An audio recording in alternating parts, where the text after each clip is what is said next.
एक बार सब लोग गाना बोल रहे भाई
मेरे साथ सेलिब्रेट करिए भाई लोग, आप लोग भी, और जो भी कहते हैं ना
माइकल से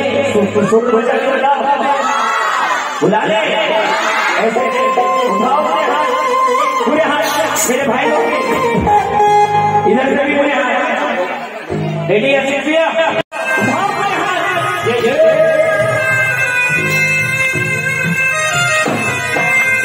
आप लोग अलग से आए एक बार उठाओ पूरे हाथ करेंगे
घटना जो मैं प्रोग्राम करके आ रहा हूँ उसके बाद यहाँ हाजिरी लगाया है।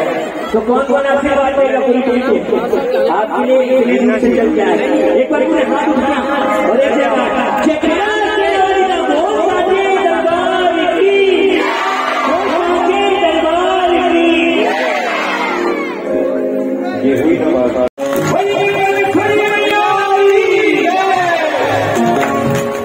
इतने देर तक साथ हमने एक बार हमारी बच्ची भी बजा दो इसके लिए कोई नहीं है यही होता है तो बिल्कुल क्या देना पड़ेगा। तो एक बार जोरदार एक बार सब लोग बजाना ठीक है। अच्छा ये बता दो क्योंकि आभा दीदी को फिर से बुला रहा है कितने लोग नीचे में नाचते हो जल्दी बताओ। बड़े सच्चे दरबार की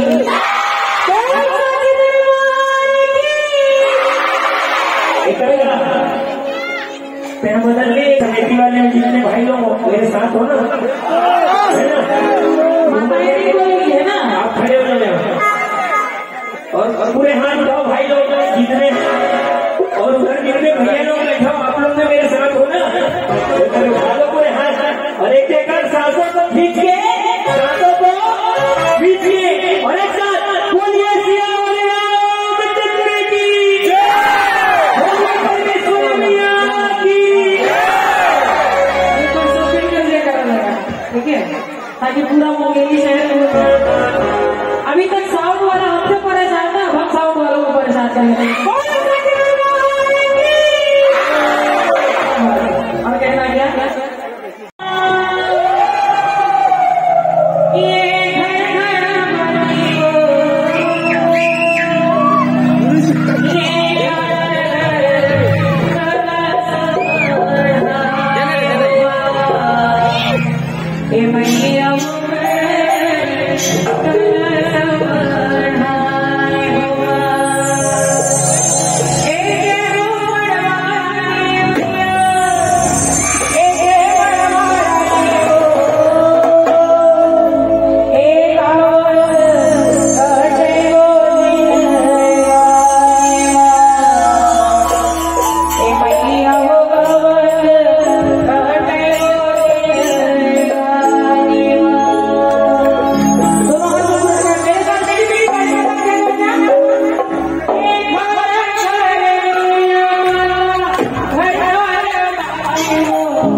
चलो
बाबा जी आए हैं एक बार उनके लिए हाथ एक बार सभी लोग हाथ उठाते हैं एक बार सभी हाथ उठाते हैं और सभी लोग कहना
मैं तो पूरे देवानी समाज में सुना हूँ ईसाई नाम में बहुत सारे कौन कौन है एक बार पूरे हाथ उठा के बताओ जिनको से भूखना मेरी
डालना चाहता है वो डाल ले।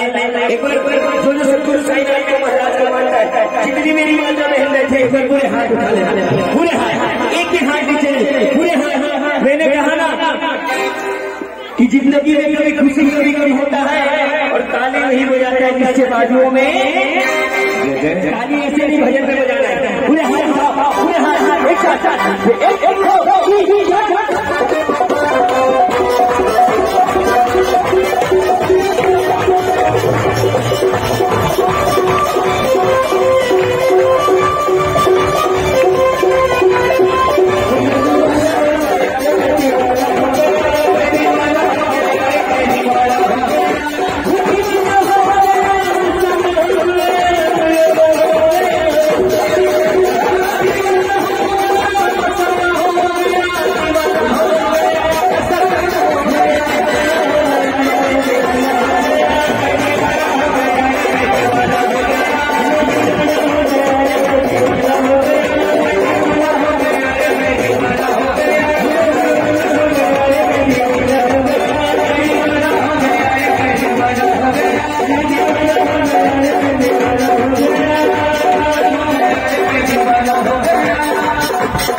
क्या बोल रहे हैं? मैं आज आपसे गवाने आया, मैं तो रोज गाता हूँ, लेकिन क्या पता आज आपकी ही माता रानी हाजिरी स्वीकार कर ले तो कौन कौन जाएगा मेरे साथ, कौन कौन संकीर्तन करेगा?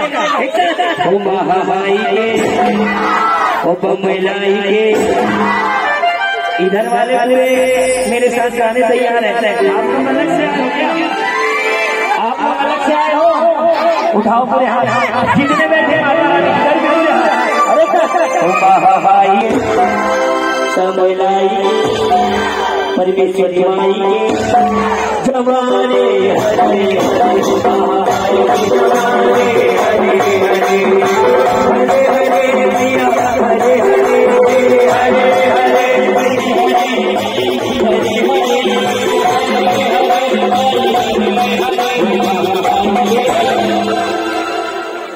चलो छोटू भैया एक बार इनकी ताली सुन लेते हैं। उठाओ पूरे हाथ, पूरे माता बहन एक ही हाथ में देखो, अगर पड़ोसी खाली एक साथ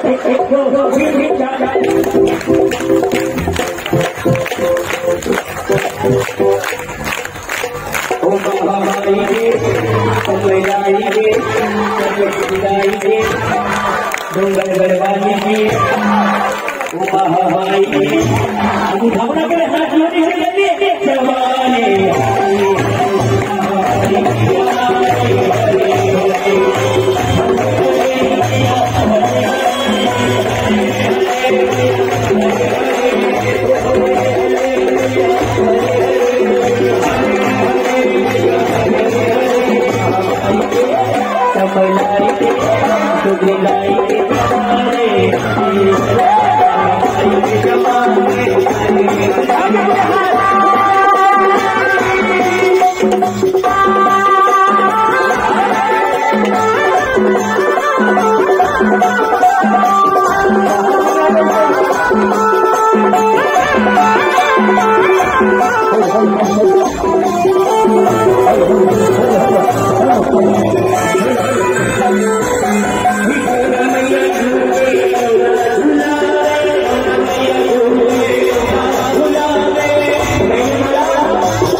अब ये बताओ कौन कौन माता परमेश्वरी को झूला झुलाना चाहता है?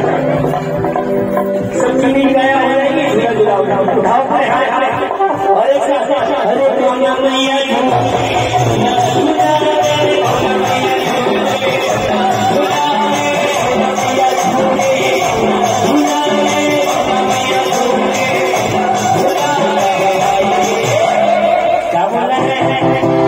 क्या बोले भैया? देखो माता रानी का नाम लेने में शर्म क्या करना, कहते ना एक नारी सबसे भारी है, तो आज कलयुग में सबसे ज्यादा भारी कर दी है तो वो मेरी माता बहन है, उनकी चरणों में प्रणाम। एक बार पूरे हरा बधाना, एक ही हाथ दीजिए नहीं, एक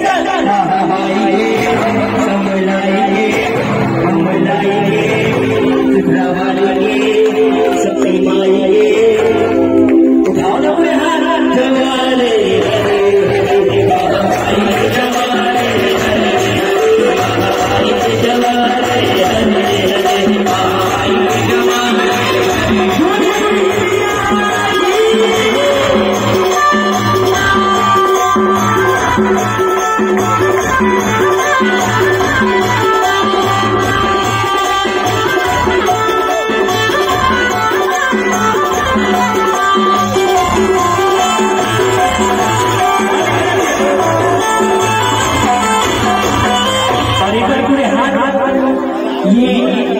छोटी गुड़िया तिरंगा एक बार खड़े हो जाते और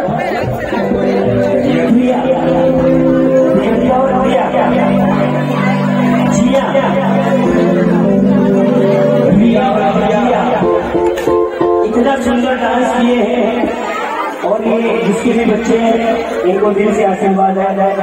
ये भाई ने बोला कि छत्तीसगढ़ के ये बंदे मतलब ये दोनों बेटियां बेटा को बेटा पत्नी रहने के बाद बदल जाता है।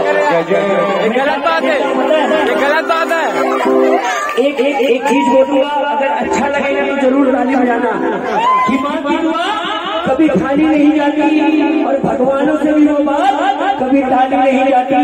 4 बेटों को बर्तन माँ कर पालती है माँ, उन 4 बेटों से शादी के बाद माँ बन पड़ती है।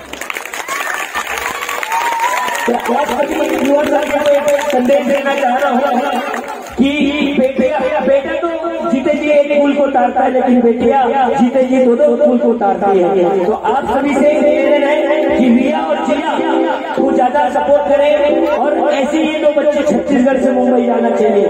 मीना बोले बहुत सुंदर डांस कर रहे हैं, देखो हाथ उठाइए,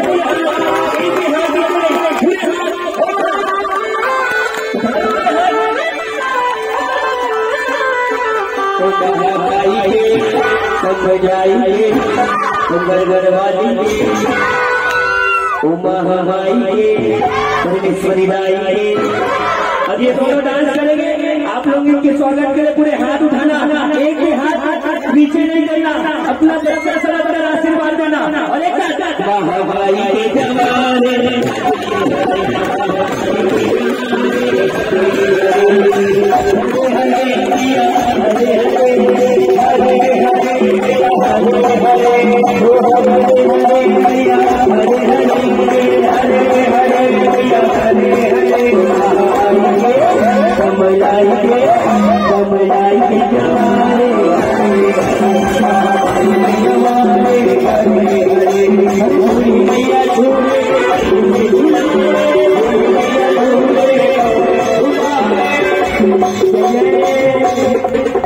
ये भजन की अंतिम लाइन पूरी बात को बहुत झूला झूलाना चाहता है। अब एक बार अपने लिए पूरे हाथ उठा लो, इतने अच्छे प्यारे भक्तों पूरे हाथ, एक भी हाथ नीचे नहीं। हे माता रानी देखना आज जो आपके भजनों में मजा है, सोच कभी बड़े कमजोर और जो बनाए भजनों में ताली वही बनाए दिवाली। उठाना पूरे हाथ, भले थोड़ी भैया झूले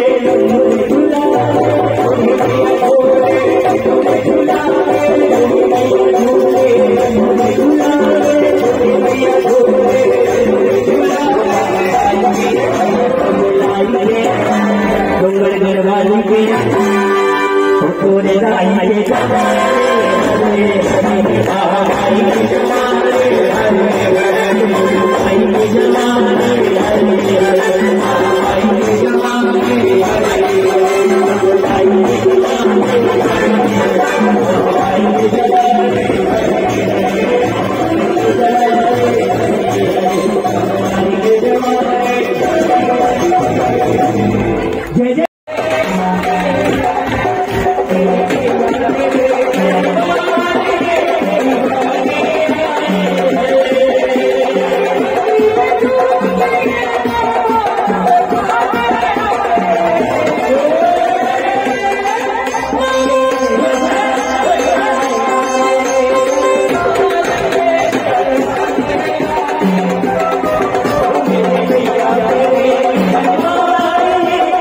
दोनों हाथ जिनको जिनको शंकर कुमार की नाच अच्छी लगी दोनों हाथ सारे हो गए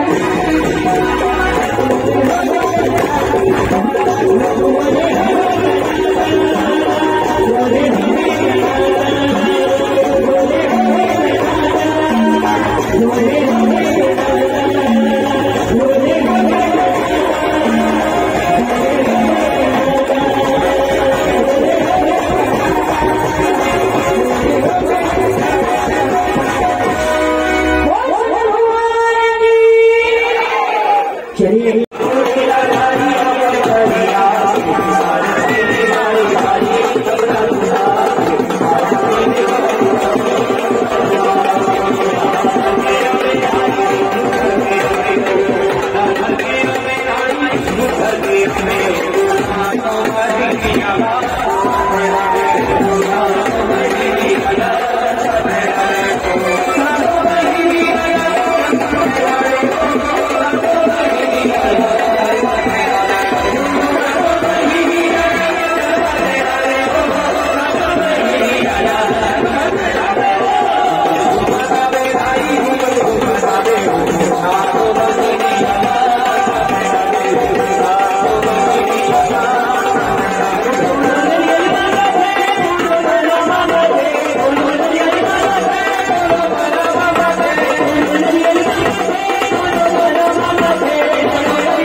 आप लोग वो सबके पास आएंगे, आप लोग बैठ जाओ।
और जो मुंगेरी के शेर है वो ऊपर नाचे, लेकिन समाज में भाई एक समान ठीक है। और बाकी सब ले लो, इतना चढ़ है इतना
जल्दी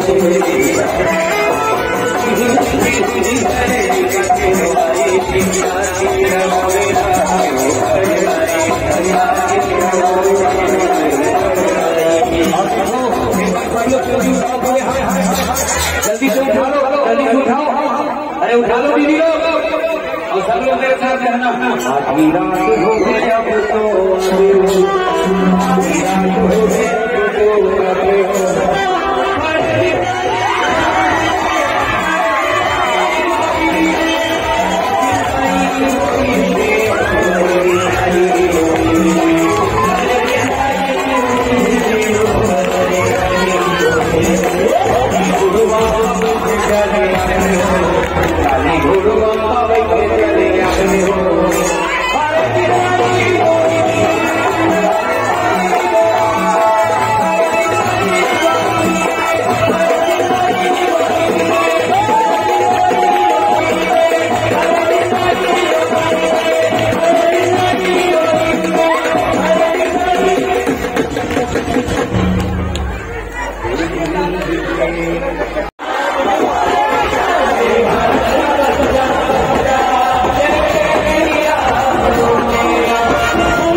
उसको अगर मेरे अगर कोई भी यूपी में अगर सर्विस होता है तो आप उनको मैसेज करके जरूर ये बताए कि इस बार जो राम सती हुए उसे हुआ है राम सती हुई उसे या सती की या सती है तो जो जिससे रहता है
मेरी खजरे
किसको बुलाए थे?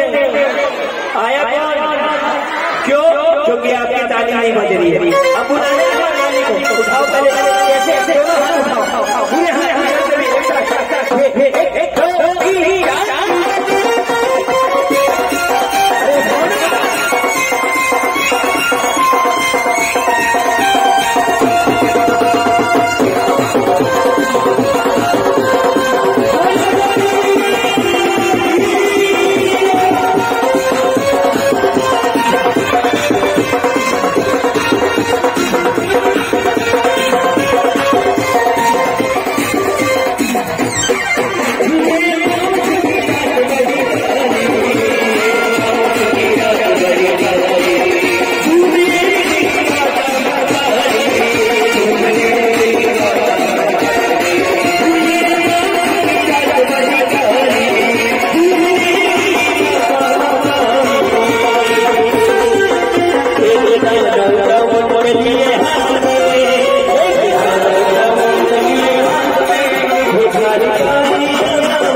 काला काला भैरवी के सर में, काला काला भैरवी के सर में, काली काली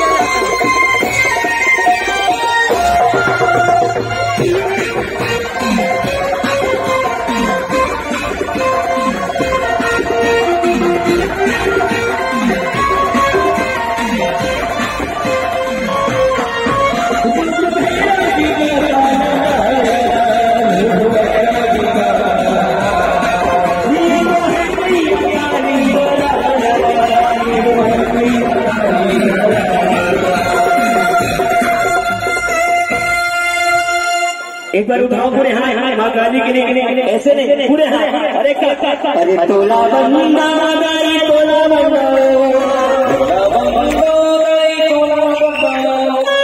आनंद आ रहा उठाओ पूरे हाय हाय एक साथ एक दो तीन चार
देखो एक बार परमेश्वरी माता की तरफ देखो, बहुत सुंदर लग रहा है ना। एक बार ताली बजाओ सबका। ये जो एलईडी आई हुई है हमारे मिलानपुर की हमारे बड़े भैया एलईडी बॉल से आई हुई है, बिलासपुर की ना एलईडी। तो एक बार भैया के जोरदार ताली बजाओ। और आइए माँ को विदाई करते हैं, उसके बाद आगे करेंगे, ठीक है। जिसको जो भेंट चढ़ाना है वो आगे आ सकता है। कोई